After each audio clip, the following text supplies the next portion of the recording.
क्या बोल रहे सर आप? ड्रामा नहीं अंगद, सबने अपनी शर्ट उतारी सिवाय तुम्हारे। शर्ट उतारो।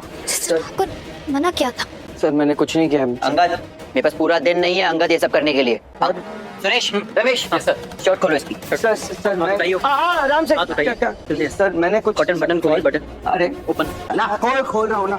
शर्ट खोलो। खोल रहा हूँ। है कुछ? है नहीं दिखा ना, मैं बोल रहा हूँ मैंने कुछ नहीं किया। दूसरा शर्ट मुझे शुरू से मालूम था। मैम देखा, यही था वो जो आपके घर पे आया था। मुझे समझ में नहीं आ रहा कि आप इस पे इतना ट्रस्ट क्यों करती हैं। जिस दिन से यहाँ पर आया है तब से मुझे शक है इस पर कि कुछ तो गड़बड़ है इसके साथ। अब आप ही प्लीज जाके पूछिए कि एक चोरी चुपके से आपके गेस्ट हाउस में क्यों आया। ज्यादा देखा ना आपने बार-बार भरोसा किया और मैं कितनी बार बोल रहा हूँ कि ये भरोसे के लायक नहीं है। बताओ अंगद, तुम मेरे घर पे क्यों आए थे? अंगद बताओ, तुम मैम के गेस्ट हाउस में क्या कर रहे थे? बोलेगा कुछ? बता। अब बता दो ना अंगद। क्या मुझे क्या देख रहे हो? बता दो मैडम जी को कि तुम क्या करने गए थे मैडम जी के घर।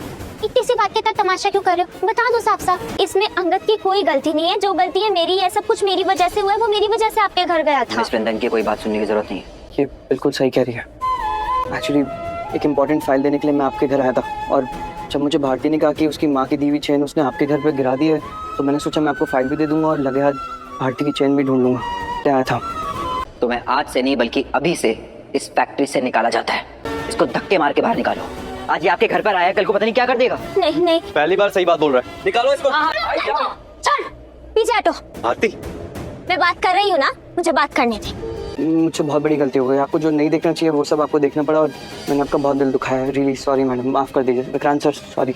क्योंकि रिश्तों के भी रूप बदलते हैं, करंट ट्रैक बिल्कुल इसी इमोशनल कंफ्यूजन को दिखाता है। स्टोरी का फोकस अंगद और वृंदा के रिलेशनशिप पर है, जो पहले स्ट्रॉन्ग और हैप्पी था लेकिन अब जेलसी और मिसअंडरस्टैंडिंग की वजह से टूटने के एज पर आ चुका है। अब दोनों एक दूसरे से प्यार करते हैं लेकिन सिचुएशन ऐसे बन गई है कि भाई वो एक दूसरे पर ट्रस्ट नहीं कर पा रहे। सब कुछ धीरे धीरे स्टार्ट होता है जब कुछ ऐसे मोमेंट्स क्रिएट होते हैं जहां वृंदा को लगने लगता है कि अंगद उसे सच नहीं बोल रहा या झूठ बोल रहा है। छोटी छोटी चीज़ें उसे दिमाग में डाउट क्रिएट करने लगती हैं और जब डाउट एंटर हो जाता है तो हर चीज़ गलत ही लगने लगती है। वृंदा के इमोशंस इतने स्ट्रांग हो जाते हैं कि वो अंगद की बात सुनने के लिए भी रेडी नहीं होती। उसे लगता है कि उसके साथ धोखा हुआ है। उसका हर्ट इतना डीप है कि वो अपने आप को इमोशनली क्लोज नहीं लेती। दूसरी तरफ अंगद है जो सिचुएशन को समझने और क्लियर करने की कोशिश कर रहा है। वो बार बार एक्सप्लेन करना चाहता है कि सच क्या है, लेकिन जब सामने वाला सुनने के मूड में ही नहीं है तो वो कैसे एक्सप्लेन करे। यहाँ पर कोई फायदा नहीं है एक्सप्लेनेशन का। अब यहीं से मिसअंडरस्टैंडिंग और बढ़ जाती है। दोनों के बीच एक डिस्टेंस क्रिएट हो जाता है जो सिर्फ फिजिकली नहीं बल्कि इमोशनल भी है। दोनों एक दूसरे से दूर जाने लगते हैं और अब यहाँ पर भाई जो फीलिंग्स थी उतनी ज़्यादा स्ट्रॉन्ग भी नहीं होती एक दूसरे के लिए।